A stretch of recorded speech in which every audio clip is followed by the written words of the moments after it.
بسم اللہ الرحمن الرحیم۔ زکوٰۃ کے سلسلے میں مسئلہ سن لیجئے۔ زکوٰۃ اسلام کے ارکان میں سے ایک اہم رکن ہے۔ اسلام کے 5 اہم رکن حدیث پاک کے اندر بیان کیے گئے ہیں، اس میں سے ایک اہم رکن زکوٰۃ بھی ہے۔ زکوٰۃ سن 2 ہجری کے اندر فرض ہوئی۔ زکوٰۃ کا حکم اور زکوٰۃ کا فرض ہونا قرآن سے ثابت ہیں، حدیث پاک سے ثابت ہیں اور اجماع امت سے ثابت ہے۔ لہذا اگر کوئی آدمی زکوٰۃ کی فرضیت کا انکار کرتا ہے تو وہ آدمی دائرہ اسلام سے نکل جاتا ہے، اسلام سے خارج ہو جاتا ہے، کافر بن جاتا ہے، اس لیے کہ اس کا ثبوت اور اس کا حکم قرآن کریم کے اندر موجود ہے۔ لہذا اگر اس کا انکار کر رہا ہے تو گویا قرآن کریم کی آیت کا انکار لازم آتا ہے، اور جو قرآن کریم کی آیت تو کیا صرف ایک حرف کا انکار کر دے وہ دائرہ اسلام سے خارج ہو جاتا ہے۔ زکوٰۃ کے بارے میں اللہ تبارک و تعالیٰ نے قرآن کریم کے اندر فرمایا وَآتُوا الزَّکَاۃَ کہ تم زکوٰۃ ادا کرو، اور حدیث پاک کے اندر زکوٰۃ کی فرضیت میں، زکوٰۃ کی فضیلت میں بہت ساری روایات ہیں۔ من جملہ ایک روایت یہ بھی ہے کہ نبی کریم صلی اللہ علیہ وسلم نے حجۃ الوداع کے موقع پر جو تقریر فرمائی تھی صحابہ کرام کے درمیان، جو بیان دیا تھا، اس بیان کے اندر نبی کریم صلی اللہ علیہ وسلم نے یہ بھی فرمایا تھا کہ تم اللہ سے ڈرو اور اپنی 5 گانہ نماز کو پڑھا کرو، رمضان آئے تو روزے رکھا کرو اور اپنے مالوں کی زکوٰۃ ادا کیا کرو، اور اپنے حاکم کی اطاعت اور فرما برداری کیا کرو، تم جنت میں چلے جاؤ گے۔ اتنے کام بتلائے اور اس کے بعد نبی کریم صلی اللہ علیہ وسلم جنت کی گارنٹی دے رہے۔ تو معلوم ہوا کہ اگر کوئی آدمی اپنے مال کی صحیح معنی میں زکوٰۃ ادا کرتا ہے تو گویا وہ جنت کا مستحق ہے۔ نبی کریم صلی اللہ علیہ وسلم نے جنت کی بشارت دی۔ اس لیے زکوٰۃ کی ادائیگی میں خوش دلی سے کام لینا چاہیے۔ دل کی رضامندی، دل کا خوش ہونا اس میں بہت ضروری ہے۔ زکوٰۃ کے معنی ہوتے ہیں برکت کے، بڑھنے کے اور طہارت کے۔ 3 معنی۔ طہارت کا مطلب یہ ہے کہ زکوٰۃ ادا کرنے والا جب زکوٰۃ ادا کرتا ہے تو اس کا مال پاکیزہ ہو جاتا ہے، طہارت کے معنی ادا ہو گئے۔ اور زکوٰۃ ادا کرنے کے اندر اللہ رب العزت نے برکت رکھی ہے کہ آدمی زکوٰۃ ادا کرتا ہے تو اس میں برکت ہوتی ہے۔ اور بڑھوتری کے معنی کا مطلب یہ ہے کہ زکوٰۃ ادا کرنے سے مال گھٹتا نہیں ہے، بڑھتا ہے۔ ہماری عقل کہتی ہے کہ 100 روپے میں سے 2.5 روپے میں نے نکالے تو 100 میں سے 2.5 روپے کم ہوئے۔ یہ ہماری عقل کا دھوکہ ہے۔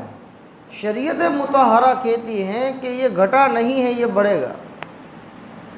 اور ایسا ہی ہوتا ہے، آپ کو تجربہ ہوگا، جس آدمی کے اوپر فرسٹ ٹائم زکوٰۃ فرض ہوئی، صاحب نصاب ہوا اور فرسٹ ٹائم اس کے اوپر زکوٰۃ لاگو ہوئی، تو ابتدا میں وہ 1-2 ہزار کی زکوٰۃ ادا کرتا تھا، لیکن جیسے جیسے سال آگے بڑھتے گئے، گزرتے گئے، اس کی زکوٰۃ میں بھی اضافہ ہوتا گیا کہ پہلے سال 2000 کی نکالی، دوسرے سال 3 کی، چوتھے سال 4 کی، یہاں تک کہ 10-15 سال میں وہ 15-20 ہزار کی زکوٰۃ نکالنے والا بن گیا۔ تو اس کی زکوٰۃ 15-20 ہزار روپے ہوئی تو معلوم ہوا کہ مال بھی بڑھا، مال میں اضافہ ہوا، تبھی تو زکوٰۃ زیادہ ہوئی۔ تو معلوم ہوا کہ زکوٰۃ نکالنے سے مال کم نہیں ہوا بلکہ مال کے اندر بڑھوتری ہوئی۔ تو یہ انسان کا اپنا نظریہ ہے کہ کم ہوتا ہے، لیکن زکوٰۃ ادا کرنے سے مال بڑھتا ہے۔ اس لیے زکوٰۃ خوش دلی کے ساتھ ادا کرنا چاہیے۔ اب ایک مسئلہ یہ بھی جان لے کہ عقیدے کے اعتبار سے زکوٰۃ کی فرضیت کو ماننا ہر ایک کے لیے ضروری، لیکن جو آدمی صاحب نصاب بن جاوے، مال والا بن جاوے شریعت کی نظر میں، تو اس آدمی کے لیے عملی طور پر زکوٰۃ کے احکام کو اور زکوٰۃ کے مسائل کو سیکھنا فرض اور ضروری ہے۔ ہمارے پاس مال آ گیا، ہم زکوٰۃ ادا کرنے والے بن گئے، ابھی اس قدر ہماری پوزیشن ہو گئی، تو اب ہم کیا کرتے ہیں؟ اپنے دماغ سے زکوٰۃ نکال دیتے ہیں، حالانکہ اس آدمی کے لیے اب زکوٰۃ کے مسائل سیکھنا اور عملی طور پر اس کی ادائیگی کے لیے احکام کو سیکھنا یہ ضروری اور فرض ہو گیا۔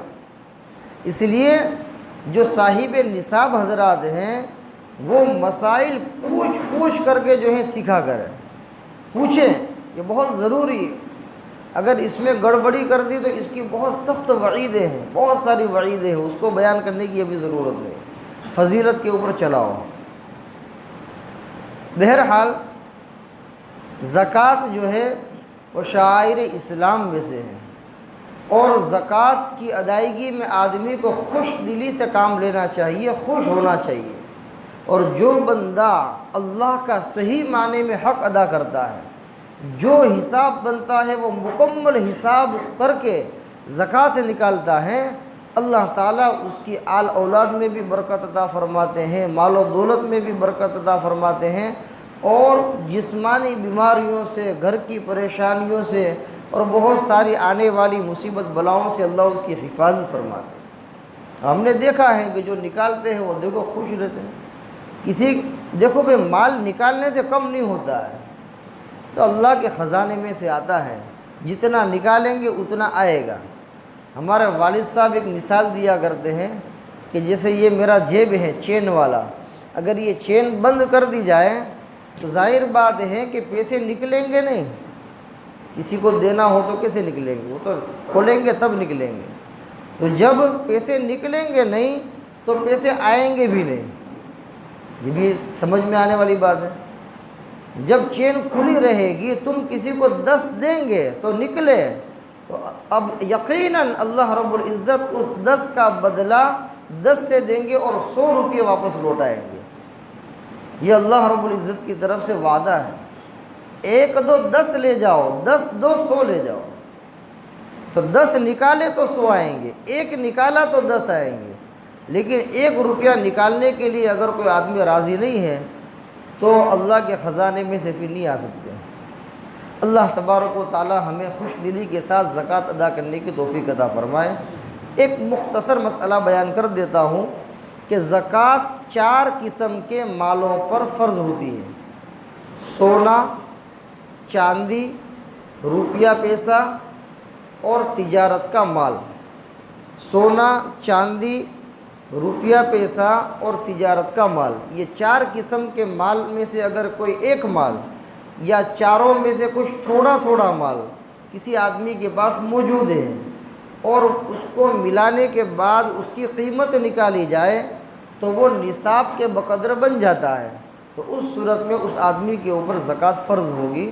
اللہ تبارک و تعالی عمل کی توفیق عطا فرمائے۔